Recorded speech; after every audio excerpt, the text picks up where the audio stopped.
अरे इसे नहीं जानते आप? मैंने कहा नहीं जानते। आप फिल्में नहीं देखते? मैंने कहा मैं तो नहीं देखता। बोले शाहरुख खान है, शाहरुख खान उनका फोटो है, हीरो है, सुपर हीरो। मैंने कहा अच्छा, बहुत अच्छी बात है, लेकिन उसके पापा समझ गए। यही बात समाप्त करता हूं। हमारे चिंतन में और हमारे क्रियान्वयन में शिक्षक को देखने वाली हजारों लाखों आंखें एक शिक्षक की भूमिका चाहती हैं, और उस पूरे समाज का यह विश्वास रहता है कि अगर इस राष्ट्र का मेरे बच्चे के रूप में कोई चिंतन विकसित करेगा, मेरे बच्चे को अगर कोई अच्छा बनाएगा, संस्कारित बनाएगा, चरित्रवान बनाएगा, मेरा बच्चा अगर बड़ा होगा, जिसके संरक्षण में बड़ा होगा, जिसकी परछाई के साथ पढ़ेगा पलेगा, वो ये शिक्षक है। इसलिए वो हम सब के पैरों में नतमस्तक होता है। मेरे मित्रों, बहुत बड़ी भूमिका है शिक्षक की। इस भारत को कभी कोई अगर पराजित नहीं कर पाया तो उसके पीछे भी शिक्षक था। अच्छे गुरु थे, राष्ट्रनायक थे, जिन्होंने शिवाजी को खड़ा किया, जिन्होंने भगत सिंह को खड़ा किया, जिन्होंने डॉक्टर हेडगेवार जी को खड़ा किया। हेडगेवार जी तो गोल्ड मेडलिस्ट थे, एमबीबीएस थे, लेकिन मन के अंदर राष्ट्र की भावना का अगर कोई बीज पैदा किया तो जब वो छोटे से स्कूल में पढ़ते थे, जब उन्होंने अंग्रेजों का ध्वज उखाड़ के फेंक कर अपना ध्वज लगा दिया था, तो उसके पीछे भी कोई शिक्षक था। उनके मन में राष्ट्रीयता डालने वाला भी कोई शिक्षक था। ऐसा विराट शिक्षक इस समाज के लिए, इस देश के लिए बड़ी आवश्यकता है, जिसे लेकर आज हम यहाँ चिंतन कर रहे हैं। आपने मुझे सुना, ये नामों की श्रृंखला है, और उस श्रृंखला में एक नाम और भी आता है, डॉक्टर भीमराव रामजी अंबेडकर। छत्रपति शिवाजी महाराज। तो ध्यान में आता है कि शिक्षक और शिक्षा, इसके स्वरूप क्या है? तो जहां तक अनुभव किया है, उसके अनेक स्वरूप हैं। केवल विद्यालय में पढ़ाने वाला अर्थात शिक्षक, उसका निश्चित पाठ्यक्रम पढ़ाना, यही शिक्षक और शिक्षा नहीं है। शिक्षक के अनेक रूप हैं। सामान्य भाषा में कहा जाए तो जो साक्षरता हमारे जीवन में लाता है, वो भी शिक्षक है। और जो हमारे जीवन में संस्कार लाता है, संस्कार युक्त चिंतन लाता है, वो भी शिक्षक है। वो माँ हो सकती है, वो भाई हो सकते हैं, वो हमारे परिवार के वयोवृद्ध दादा दादी नाना नानी वो भी हो सकते हैं। यद्यपि वो अपने किसी कॉलेज में, किसी स्कूल में, जिसको हम स्कूल कहते हैं, ऐसी बिल्डिंग में जाके पढ़ाते नहीं, उनका कोई पाठ्यक्रम निश्चित नहीं है, लेकिन वो भी एक शिक्षक की भूमिका निभाते हैं। उस भूमिका के कारण से वो शिक्षक माने जाते हैं। हमने देखा होगा, हम कुछ करते भी होंगे। विश्वामित्र ने कोई पाठ्यक्रम राम और लक्ष्मण के सामने नहीं लाए थे।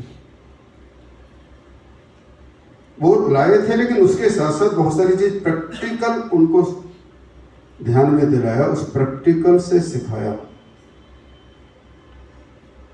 माता जीजाबाई ने छत्रपति शिवाजी महाराज को छत्रपति शिवाजी महाराज बनाया तो किसी स्कूल में पढ़ाने नहीं जाती थी। उन्होंने किसी पाठ्यक्रम को तैयार नहीं किया था।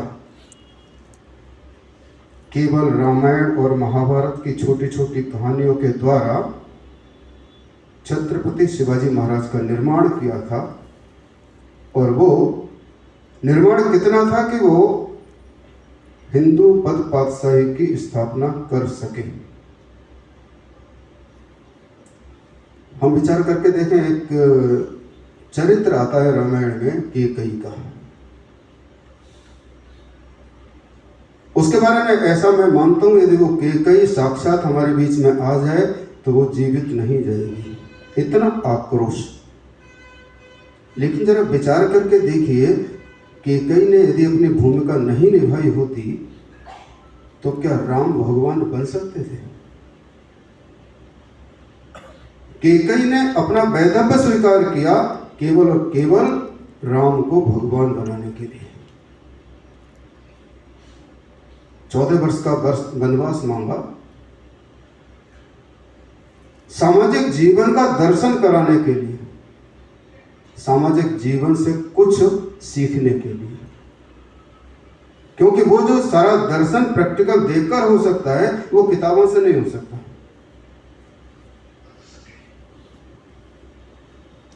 शिक्षा के शिक्षक की भूमिका के बारे में बहुत कुछ बता दिया गया है,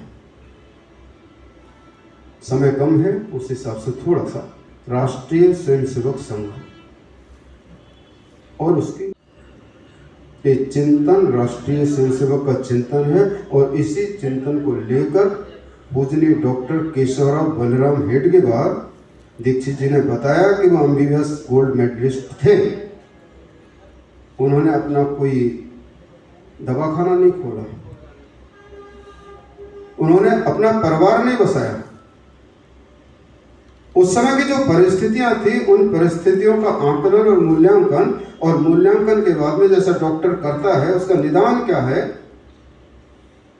वो भूमिका एमबीबीएस डॉक्टर ने निभाना स्वीकार किया। हम सब जानते हैं कि उस समय देश अंग्रेजों के अधीन था।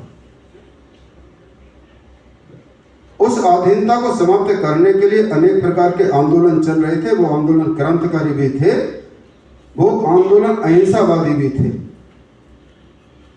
सबका उद्देश्य था देश को स्वतंत्रता मिले। डॉक्टर हेडगेवार जी ने भी उस समय चल रहे प्रत्येक आंदोलन में किसी न किसी रूप में भाग लिया था, सहभाग किया था, लेकिन उनको संतुष्टि उसमें नहीं मिली, कुछ अधूरापन लगा, ऐसा उनका चिंतन बताता है। क्योंकि जो आंदोलनकारी थे, जो 1800 वर्षों के बाद प्राप्त हुई 1948 में। जरा कल्पना कर सकते हैं कि 1800 वर्षों के बाद, यानी 1800 वर्षों का संघर्ष, और 1800 वर्षों का संघर्ष से भी महत्वपूर्ण विषय है कि इजराइल मेरा है, मुझे उसको प्राप्त करना है। ये 1800 वर्षों तक अगली पीढ़ी को याद कराते रहना, उस इजराइल नाम को याद कराना ही उसकी प्राप्ति की सफलता रही। यदि वो भूल जाते, किसी पीढ़ी को भूलने नहीं दिया कि इजराइल मेरा है, मुझे लेना है। पिछली वाली पीढ़ी ने अगली वाली पीढ़ी को कहा कि मैं तो नहीं ले पाया, लेकिन तुमको लेना है। उनके अंदर विश्वास, आत्मविश्वास जगाना कि हम इसको प्राप्त करके ही रहेंगे, चाहे कितनी भी पीढ़ी के बाद प्राप्त करें। ये महत्वपूर्ण चीज है। ये किसने सिखाया? इस शिक्षक की ही भूमिका हो सकती है। राष्ट्रीय स्वयंसेवक संघ का प्रारंभ जैसे मैंने बताया तो एक प्रक्रिया निकाली डॉक्टर साहब ने। उस समय स्थिति क्या थी कि कहीं भी कोई दैनिक एकत्रीकरण नहीं होता था। जब आवश्यकता पड़ी तो एक रजिस्टर घुमा दिया, इस समय इस स्थान पर बैठक है, बैठक हो गई। और जो इजराइल ने सफलता प्राप्त की वो अपने उद्देश्य को प्रतिदिन याद करके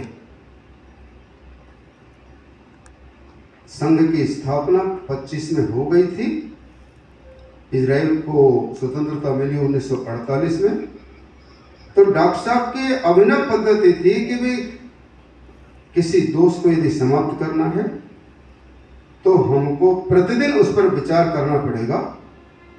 यदि किसी पीतल के पात्र को चमकाना है तो एक दिन चमकाने से काम नहीं चलेगा। यदि उसको चमकाए रखना है तो उसको प्रतिदिन चमकाना पड़ेगा, तभी उसकी चमक बनी रहेगी। डॉक्टर साहब ने इसी विषय को ध्यान में रखते हुए शाखा की पद्धति निकाली। वहीं पर मौसम की प्रतिकूलता के कारण और देहांत हो गया, शरीर पूरा हो गया। महाराजा गुलाब सिंह जी ने उनकी स्मृति में एक जनरल जोरावर सिंह फोर्ट बनाया। तो जनरल जोरावर सिंह का संबंध चीन के साथ क्या है? चीन में पैदा हुए क्या? चीन के सेनापति थे क्या? चीन की तरफ से और तिब्बत से लड़ने आए थे क्या? फिर आज वो फोर्ट चीन अपनी भूमि में क्यों मानता है? गलवान घाटी पेगोंग झील के ऊपर वो फोर्ट बना हुआ है। हमें से कुछ ऐसा कह सकते हैं कि भारत सरकार ने स्वीकार कर लिया कि वो चीन है। 2003 में अटल बिहारी वाजपेयी जी ने इस तरह का कोई प्रस्ताव दिया था कि वो चीन है। यदि प्रस्ताव दिया था तो उस प्रस्ताव के डॉक्यूमेंट्स कहाँ हैं? एक दूसरी बात, भारत का एक पैरामिलिट्री फोर्स है ITBP, भारत तिब्बत सीमा सुरक्षा बल। यदि अटल बिहारी वाजपेयी जी ने उसको चीन मान लिया तो भारत के सुरक्षा बल का नाम क्यों नहीं बदला? हम यहाँ पर